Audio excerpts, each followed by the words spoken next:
निकट भविष्य में वैज्ञानिकों ने टाइमर नामक एक उपकरण का आविष्कार किया है, जिसे लोगों की कलाई में डाला जाता है और उनके अपने साथी से मिलने तक का समय गिना जाता है। जोड़े के दोनों हिस्सों में इसे सक्रिय करने के लिए उपकरण होना चाहिए और जब वे अंततः मिलेंगे तो यह बीप करना शुरू कर देगा। यह उपकरण तुरंत ही एक बड़ी सफलता बन गया और जल्द ही अधिकांश समाज के पास यह उपकरण उपलब्ध हो गया, लेकिन कई लोग अभी भी इसे लेने से इनकार कर देते हैं क्योंकि वे नहीं चाहते कि यह विकल्प उनके लिए चुना जाए। लॉस एंजल्स में दंत चिकित्सक ओना के पास एक टाइमर है जो अभी तक शुरू नहीं हुआ है, जिसका अर्थ है कि उसके साथी के पास कोई टाइमर नहीं है। अपने हाल के प्रेमी के साथ कुछ महीनों की डेटिंग के बाद वह उसे भी टाइमर लेने के लिए मना लेती है और उसे क्लिनिक में ले जाती है। ओना को वहाँ हर कोई जानता है क्योंकि वह अपने हर प्रेमी को साथ लाती है ताकि रिश्ता जारी रखने से पहले वह निश्चिंत हो सके कि वे वही हैं या नहीं। नवीनतम व्यक्ति को भी टाइमर मिलता है और यह तुरंत सक्रिय हो जाता है, जिससे पता चलता है कि उसके पास अपने साथी से मिलने के लिए 2 साल बचे हैं। ओना अपने टाइमर को देखती है, लेकिन वह अभी भी बंद है और उस आदमी से संबंध तोड़ लेती है जो कॉलेज खत्म होने के ठीक बाद उससे मिलने के लिए बेहद उत्साहित है। इस बीच ओना की सौतेली बहन स्टीव ने यादृच्छिक पुरुषों के साथ वन नाइट स्टैंड का एक समूह जारी रखा है, जिसका टाइमर जल्द ही खत्म हो जाएगा क्योंकि उसका टाइमर कहता है कि वह 15 साल में अपने साथी से मिलेगी।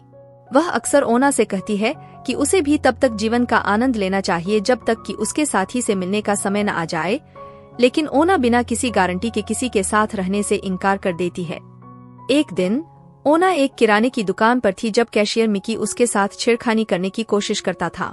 ओना खुश है, लेकिन वह देख सकती है कि उसके टाइमर पर पहले से ही एक तारीख है, जिसका मतलब है कि वह उसका जीवनसाथी नहीं है। मिकी ने उसके टाइमर को भी नोटिस किया और बताया कि वे अभी भी जुड़ सकते हैं क्योंकि उन्हें अभी लंबा इंतजार करना है, लेकिन ओना ने उसे मना कर दिया। उस रात बहनें अपने माता पिता के घर जाती हैं। उनका छोटा भाई जेसी आखिरकार इतना बूढ़ा हो गया है कि उसे अपना टाइमर मिल गया है और घर पर इस प्रक्रिया को करने के लिए एक मैचमेकर को आमंत्रित किया गया है। जैसे ही जेसी को इम्प्लांट मिलता है, यह बीप करता है और दिखाता है कि वह 3 दिनों में अपने साथी से मिलेगा। पूरा परिवार उत्साहित है और उसे बधाई देता है, लेकिन ऊना यह कहने से खुद को नहीं रोक पाती कि यह अनुचित है। जब उसे पता चलता है कि वह मूड खराब कर रही है, तो वह जेसी को भी बधाई देती है और रात का खाना खाए बिना चली जाती है। अपनी स्थिति से थककर और निराश होकर ओना किराने की दुकान पर वापस जाती है और कुछ झिझक के बाद वह मिकी को साथ में रात बिताने के लिए कहती है। मिकी तुरंत सहमत हो जाता है और अपने सहकर्मी को उसकी जगह लेने के लिए कहने के बाद वह ओना के साथ उसकी कार में चला जाता है। यह एक अजीब यात्रा है और जब वे मिकी के घर पहुंचते हैं तो ओना अपने विचार का अनुमान लगाना शुरू कर देती है क्योंकि 4 रूममेट और कमरे में गंदगी उसे अतिरिक्त रूप से जागरूक करती है कि वह कितना छोटा है। वह जाने पर विचार करती है, लेकिन मिकी ने जोर देकर कहा कि चुंबन साझा करने से पहले यह ठीक है। यह एक अच्छा क्षण है। हालांकि जब वह देखती है कि उसके टाइमर में केवल 4 महीने बचे हैं, तो ओना दोषी महसूस करती है और जाने से पहले मिकी से माफी मांगती है। अगले दिन ओना यह जानकर आश्चर्यचकित हो जाती है कि उसका नवीनतम मरीज मिकी है, जिसने उसे पाया क्योंकि वह इस उपनाम वाली एकमात्र दंत चिकित्सक है। वह वास्तव में उसके साथ काम करना चाहता है, इसलिए वह बताता है कि वह एक बैंड में संगीतकार है और सिर्फ एक कैशियर नहीं है। मिकी यह भी कहता है कि टाइमर आपको अंतिम खेल दिखाता है, लेकिन जीवन चक्करों के बारे में है। हालांकि ओना को अभी भी कोई दिलचस्पी नहीं है और वह सोचती है कि उसके साथ शरारत करना अपने भावी साथी को धोखा देने जैसा होगा। शाम को ओना एक ब्लाइंड डेट पर जाती है, लेकिन वह लड़का अविश्वसनीय रूप से उबाऊ है और केवल उसके सवालों का जवाब देते समय ही बात करता है।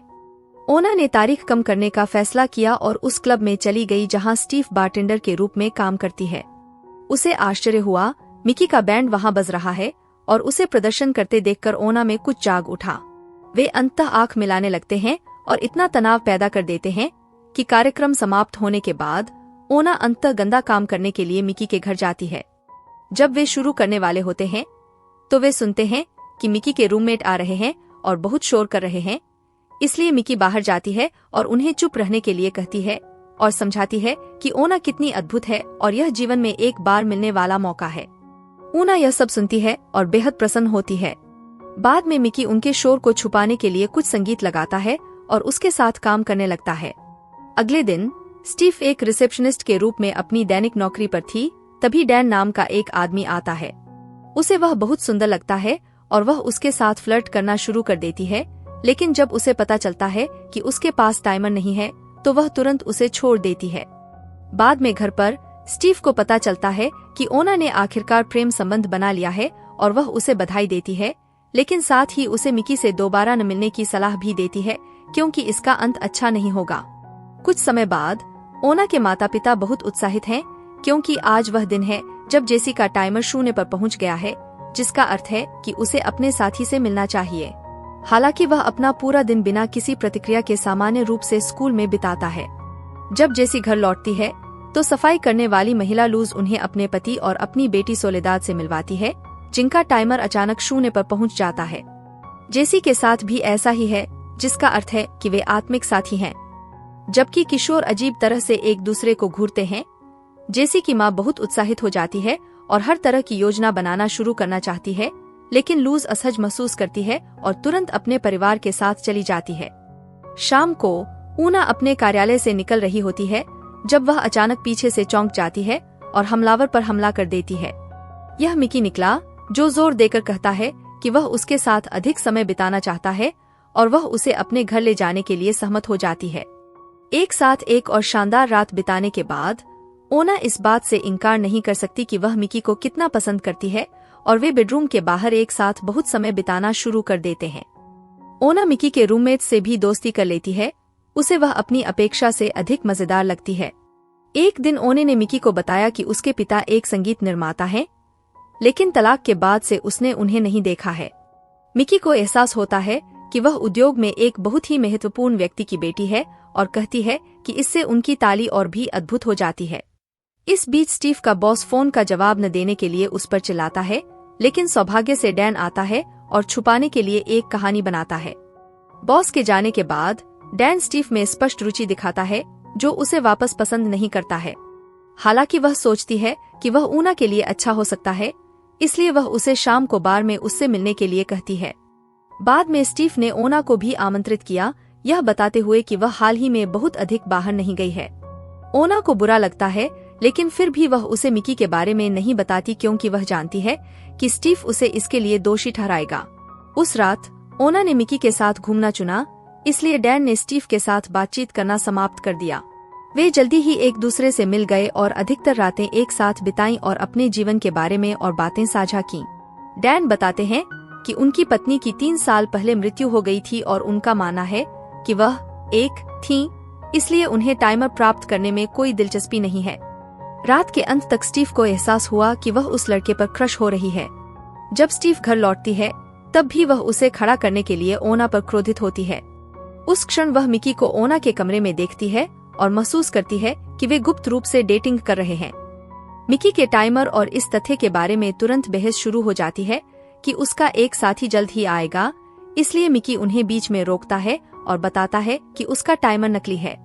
यह सिर्फ एक स्टिकर है जिसे वह हटा देता है, क्योंकि वह बताता है कि वह केवल यही चाहता था कि किसी चलन का मजाक न उड़ाया जाए, और वह स्वीकार करता है कि उसे विश्वास नहीं है कि टाइमर वास्तव में काम करते हैं। ओना झूठ से हैरान और आहत है, इसलिए वह मिकी को बाहर निकाल देती है। दिन बीतने लगते हैं और ऊना मिकी के बारे में सोचना बंद नहीं कर पाती। वास्तव में उसे एहसास होता है कि इस तथ्य के कारण कि वे स्वाभाविक रूप से एक साथ मिले, ओना खुद के साथ रहने और वैधता या भविष्य की चिंता किए बिना अपनी डेट्स का आनंद लेने में सक्षम थी। आखिरकार उसने उसके साथ फिर से संपर्क करने का फैसला किया और वे बातें करते हैं ताकि वे फिर से डेटिंग शुरू कर सकें। जब थैंक्सगिविंग का समय होता है तो ओना मिकी को अपनी डेट के रूप में लाने का फैसला करती है। लूज और उसका परिवार भी अपनी भूमि के कुछ व्यंजनों के साथ वहां हैं, दोनों परिवारों को एक साथ लाने की उम्मीद में। किशोर अभी भी अजीब महसूस करते हैं, लेकिन मिकी स्पेनिश बोलना जानता है, इसलिए वह दोनों समूहों के बीच अनुवादक के रूप में कार्य करता है।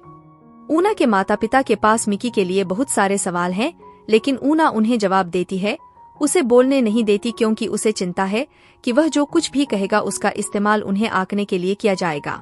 रात के खाने के बाद ओना की माँ उसे बताती है कि वह मिकी को बहुत पसंद करती है, लेकिन वह संभावित दिल टूटने के बारे में चिंतित है जब ओना का जीवनसाथी आखिरकार सामने आएगा। इस बीच डैन और स्टीव भी गुप्त रूप से मिलना शुरू कर देते हैं और एक बहुत ही अनौपचारिक रिश्ता शुरू करते हैं। कुछ समय बाद मिकी ने ओना से कहा कि वह उससे प्यार करता है, जिससे वह घबरा गई और भाग गई। कुछ गंभीर सलाह की जरूरत है। ओना अपने जैविक पिता रिक से मिलने का फैसला करती है और स्टीव भी समर्थन के रूप में जाती है। पहले तो स्थिति बहुत अजीब है, इसलिए ओना ने मिकी के विचार के लिए उसके संगीत के साथ एक डिस्क साझा करके तनाव को कम किया। फिर वह उससे पूछती है कि उसे कभी टाइमर क्यों नहीं मिला, लेकिन उसे यह जानकर झटका लगा कि रिक ने खुलासा किया कि उसके पास टाइमर है।